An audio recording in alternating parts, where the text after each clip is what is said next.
Neat ಅಕ್ರಮದ ವಿಚಾರಕ್ಕೆ ಸಂಬಂಧಪಟ್ಟಂತೆ ಅನೇಕ ವಿದ್ಯಾರ್ಥಿಗಳು ಹಾಗೂ ಪೋಷಕರು ಆಕ್ರೋಶವನ್ನ ವ್ಯಕ್ತಪಡಿಸ್ತಾ ಇದ್ದಾರೆ. ಬೆಂಗಳೂರಿನ ಫ್ರೀಡಂ ಪಾರ್ಕ್ನಲ್ಲಿ ಎಬಿವಿಪಿ ಪ್ರತಿಭಟನೆ ಮಾಡ್ತಾ ಇದೆ.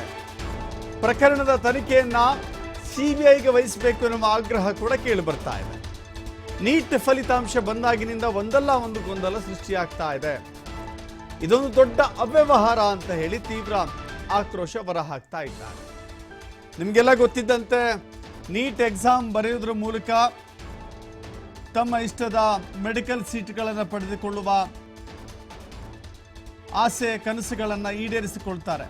ನೀಟ್ ಅದಕ್ಕಾಗಿರುವಂಥ ಒಂದು ಅರ್ಹತಾ ಪರೀಕ್ಷೆ, ಎಂಟ್ರೆನ್ಸ್ ಎಕ್ಸಾಮ್.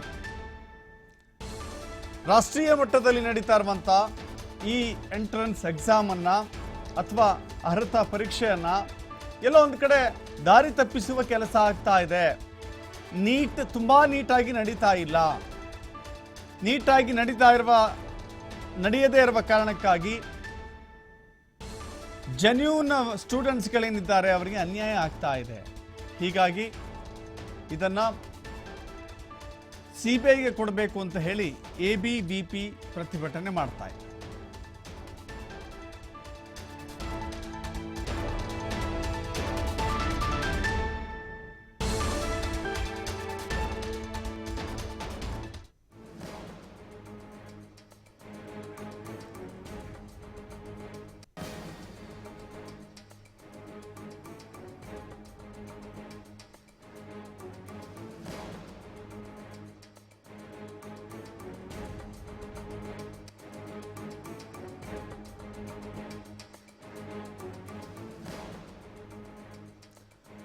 ನೀಟ್ ಅಕ್ರಮದ ವಿರುದ್ಧ ಪೋಷಕರು ಹಾಗೂ ವಿದ್ಯಾರ್ಥಿಗಳು ಧ್ವನಿ ಎತ್ತಾ ಇದ್ದಾರೆ. ಕೆಲವೊಂದು ಅಧ್ವಾನಗಳು ನಡೆದು ಹೋಗಿದ್ದಾವೆ neat ಎಕ್ಸಾಮ್ನಲ್ಲಿ.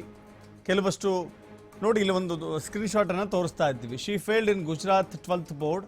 Har score in class 2nd ಅಂದರೆ ಕ್ಲಾಸ್ 12th ಅವರ ಮಾರ್ಕ್ಸ್ ಕಾರ್ಡನ್ನು ಎಷ್ಟೆಷ್ಟು ಮಾರ್ಕ್ಸ್ ತೆಗೆದುಕೊಂಡಿದ್ದಾರೆ ಅಂತ. Physics 21, chemistry 31, biology 39.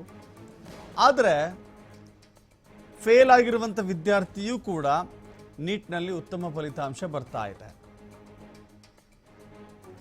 ಹೀಗಾಗಿ ಎಲ್ಲೋ ಒಂದು ಕಡೆ ವಿದ್ಯಾರ್ಥಿಗಳಿಗೆ ಗೊಂದಲ, ಅನುಮಾನ, ಅಸಮಾಧಾನ. ನಾವು ಎಷ್ಟೇ ನೀಟಾಗಿ ಬರೆದ್ರೂ ಕೂಡ ಈ ರೀತಿ 720ಕ್ಕೆ 705 ಮಾರ್ಕ್ಸ್ಗಳನ್ನು ಪಡೆದುಕೊಳ್ಳಲಿಕ್ಕೆ ಸಾಧ್ಯವಿದೆಯಾ?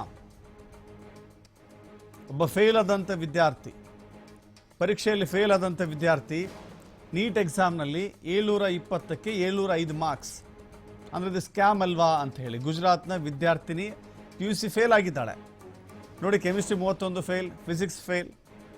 ಆದರೆ ನೀಟ್ ಎಕ್ಸಾಮಲ್ಲಿ ಮಾತ್ರ 720ಕ್ಕೆ 705 ಅಂಕಗಳನ್ನು ಪಡೆದುಕೊಳ್ಳಲಾಗಿದೆ. ಹೇಳಿ ಕೇಳಿ ನಮ್ಮ ರಾಜ್ಯದಲ್ಲಿ ಅತ್ಯಧಿಕ ಮೆಡಿಕಲ್ ಸೀಟ್ಗಳಿದ್ದಾವೆ, ಮೆಡಿಕಲ್ ಕಾಲೇಜುಗಳಿದ್ದಾವೆ. ನೀಟ್ ಎಕ್ಸಾಮ್ ತರೋದ್ರ ಮೂಲಕ ಎಲ್ಲೋ ಒಂದು ಕಡೆ ರಾಷ್ಟ್ರೀಕರಣ ಮಾಡುವಂಥ ಪ್ರಯತ್ನ ಆಯಿತು. ಇಡೀ ರಾಷ್ಟ್ರದಲ್ಲಿ ಎಲ್ಲಿ ಬೇಕಾದರೂ ಕೂಡ ಸೀಟು ಪಡೆಯುವಂಥ ವ್ಯವಸ್ಥೆ. ನಮ್ಮ ಕರ್ನಾಟಕಕ್ಕೆ ಈ ನೀಟ್ನಿಂದ ಅನ್ಯಾಯವಾಗಿದೆಯೇ ಹೊರತಾಗಿ ನಮ್ಮ ಕರ್ನಾಟಕದ ವಿದ್ಯಾರ್ಥಿಗಳಿಗೆ ಲಾಭವಾಗಿಲ್ಲ. ಈಗ ಅದರಲ್ಲೂ ಕೂಡ ಗೋಲ್ಮಾಲ್ ನಡೀತಾ ಇದೆ. ಒಬ್ಬ ಫೇಲ್ ಆದಂಥ ವಿದ್ಯಾರ್ಥಿಗೆ 720ಕ್ಕೆ 705 ಅಂಕಗಳನ್ನು ಪಡೆದುಕೊಳ್ತಾಳೆ ಅಂತ ಹೇಳಿದ್ರೆ ಇದು ಗೋಲ್ಮಾಲ ಅಲ್ಲದೆ ಇನ್ನೇನು? ಕೇವಲ ಆಕೆಯ ಸಾಮರ್ಥ್ಯ, ಶಕ್ತಿ, ಆಕೆಯ ಅಧ್ಯಯನ ನೀಟಿಗೆ ಮಾತ್ರ ಇತ್ತ? ಇಲ್ಲಿ physics, chemistry, maths, biology, physics ಬಿಟ್ಬಿಡಿ, ಮೆಡಿಕಲ್ ಸೀಟಿಗೆ ಹೋಗುವಂಥವರಿಗೆ ನೋಡುವಂಥದ್ದು ಕೆಮಿಸ್ಟ್ರಿ, ಬಯಾಲಜಿ, ಝೂವಾಲಜಿ. ಆದರೆ ಇಲ್ಲಿ ಫೇಲ್ ಆಗಿರುವಂಥ ವಿದ್ಯಾರ್ಥಿನಿ ಹೇಗೆ ಅಲ್ಲಿ ಅತ್ಯಂತ ಹೆಚ್ಚಿನ ಪ್ರಮಾಣದಲ್ಲಿ ಅಂಕಗಳನ್ನು ಗಳಿಸಲಿಕ್ಕೆ ಸಾಧ್ಯವಾಯಿತು ಅಂತ ಹೇಳಿ ಪ್ರಶ್ನೆ ಮಾಡ್ತಾ ಇದ್ದಾರೆ. ಹೀಗಾಗಿ ಈ ಪ್ರಕರಣವನ್ನು ತನಿಖೆಗೆ ಒಪ್ಪಿಸಬೇಕು ಅಂತ ಹೇಳಿ ಒಂದು ಸ್ಕ್ರೀನ್ಶಾಟ್ ಹೋಗ್ತಾ ಇದೆ. ಆದರ್ಶ್ ಅಂತ ಹೇಳಿ ಶಿವಮೊಗ್ಗದ ಕಾಂಗ್ರೆಸ್ ಯುವ ಮುಖಂಡ ಆದರ್ಶ್ ಮುಂಚೂಡುಕಟ್ಟೆ ಆಗ್ರಹ ಮಾಡಿದ್ದಾರೆ.